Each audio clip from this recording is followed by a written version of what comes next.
Simon 3.3 Arousal by James Boxford. So, arousal. So, arousal is defined as the intensity of behaviour of an action or an action that can be done. And when the body is deprived, arousal levels in the body begin to increase as we become more motivated to reach the level of optimal arousal. Arousal also refers to the degree of emotional energy that is felt in certain situations. So, for example, a different situation could be a cup final to a pre-season friendly.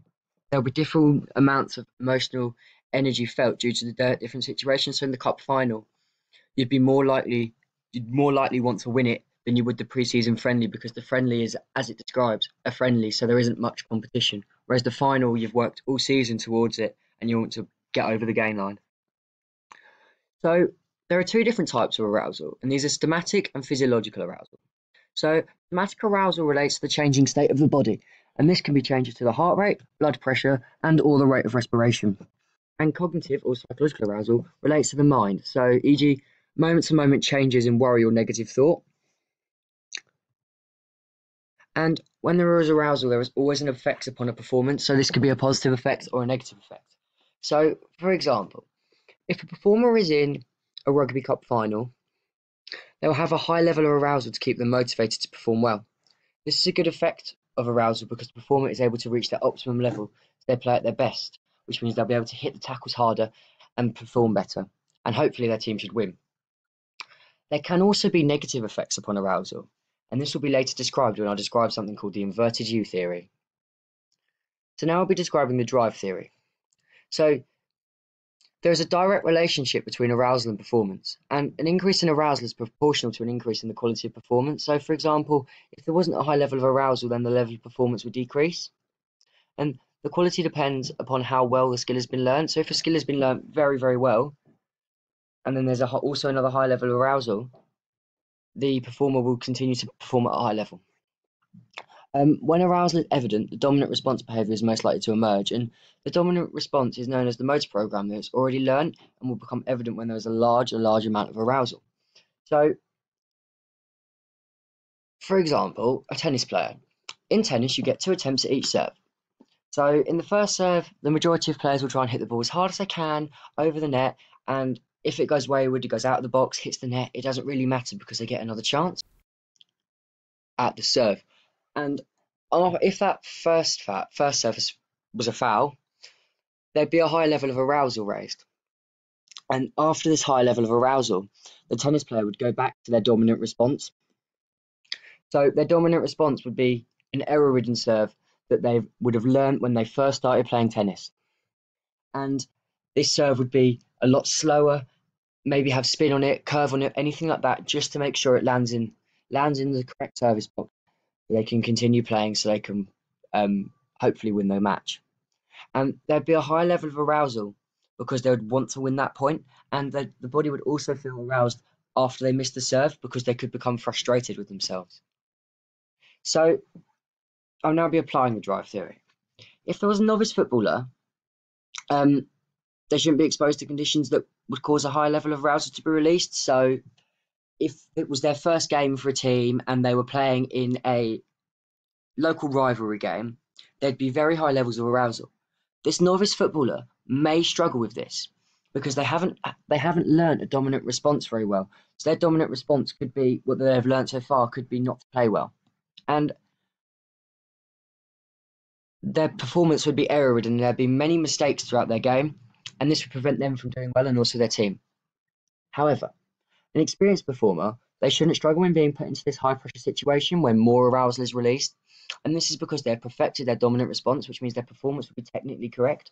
So if you put into context, the Manchester derby between Manchester United and Manchester City takes place twice a year, and your experienced performers, so your performers that have played 100 games for both clubs or either club, they'll have a high level of arousal throughout the game. However, they'll have a dominant response that they'll revert back to each time, so that this high level of arousal does not impact their game at all.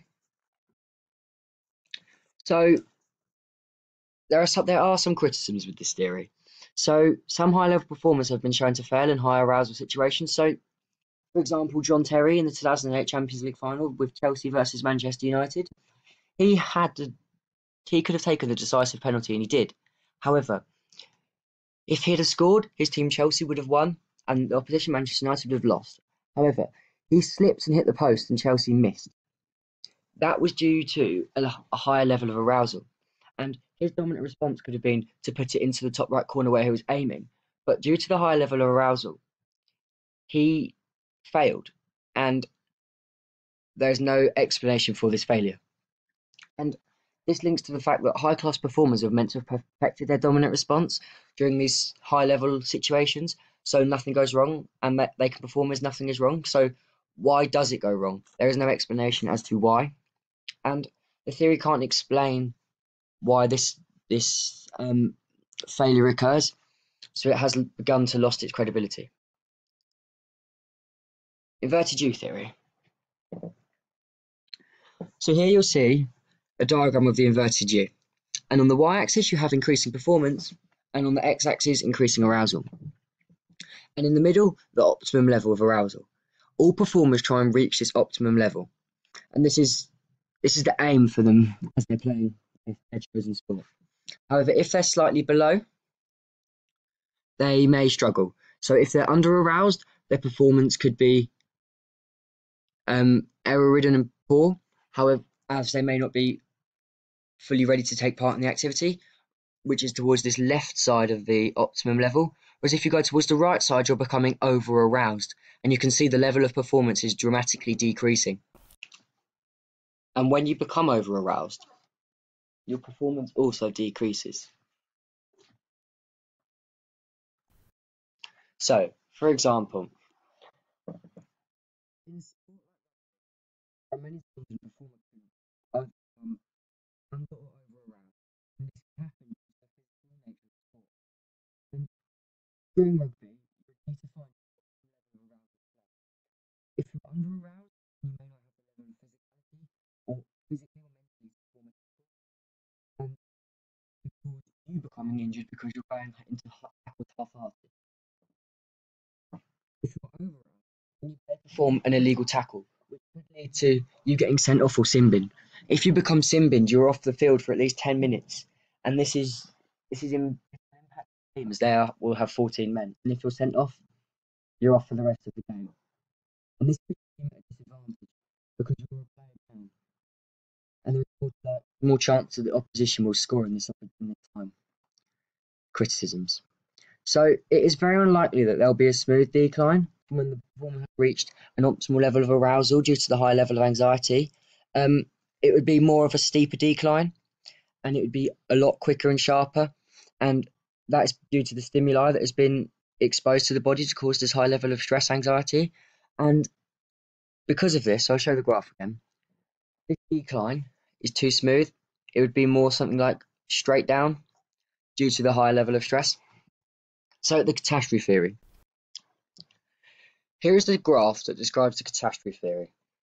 So at point A, it's the optimal level of arousal. As you can see, this is almost like the inverted U theory. However, at you see point B to D, there's an opportunity for the performance to be saved and return for an opportunity for the performance to return to the optimal level of arousal. So as I said, point A. So cognitive anxiety is high, and this means that the worry or fear of the performance is going to be outweighing the benefits of the performance. So there's a chance that something bad could happen. And anxiety is low. So the heart rate isn't very high, the blood pressure isn't very high, you're quite relaxed. As you go straight down the diagram from point A to B, there's an extreme decline. At point B, cognitive anxiety is high and somatic anxiety is also high.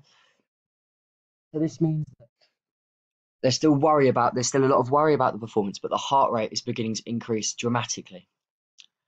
And at point B to C, the performance is beginning to deteriorate so much that the performer won't be able to recover it. And this is like the inverted U theory. They've become over-aroused and there is no chance for them to recover the performance. However, at point B to D, the performance has been saved due to the performer trying to motivate themselves to reach their level of optimum arousal again. So, for example, in cricket, if a player has taken a catch like the one in the photo, they begin to be playing at their optimum level of arousal. However, If they drop the next chance, the performance may begin to deteriorate. If they drop a second chance on top of that first chance that they drop, their performance begins to deteriorate even further, and this would lead to point B to C occurring. However, if the person took the catch, point D could occur, and the performance could be returning back to its optimal level of arousal. And this would happen if they took that second chance. However, in football, if a goalkeeper gives away a penalty, their performance is going to go and start deteriorating. And this would be point A to B. However, if they save this penalty, like the one in the photo, their performance could go straight back up to A. This is because they would have reached their optimum level of arousal by saving a penalty, and that is the ultimate goal for them after they've given it away. So, however, the theory suggests that this will take time, but something big, major, like a match-winning penalty save, would cause performance to go back to an optimal level of arousal. Anxiety. So, anxiety is a negative experience of stress. It can be caused by worry or apprehension, and this may be down to the fear of failure in a highly competitive situation, so a penalty in a World Cup final. And there are two types of anxiety, and these are cognitive and somatic. Anxiety can be tested by the SCAT test, and the SCAT test is the sport competition anxiety test. So, cognitive anxiety. Cognitive anxiety is the thought component of anxiety, and it's associated with the worry or fear of negative evaluations on the performance.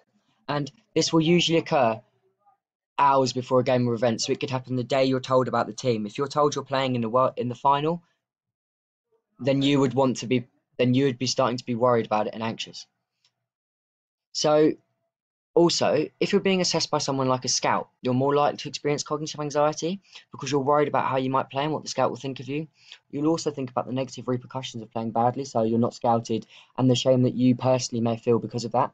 If you tell everyone that a scout's coming to the game to watch you, and the next week you get a letter saying you aren't scouted, you're going to feel awful, and that would be because of the cognitive anxiety, the pressure on you for playing. And somatic anxiety. So this is the physical component and is associated with the increases in heart rate and blood pressure. And these are the physical symptoms of increased arousal. So somatic anxiety is also triggered by the effects of cognitive anxiety.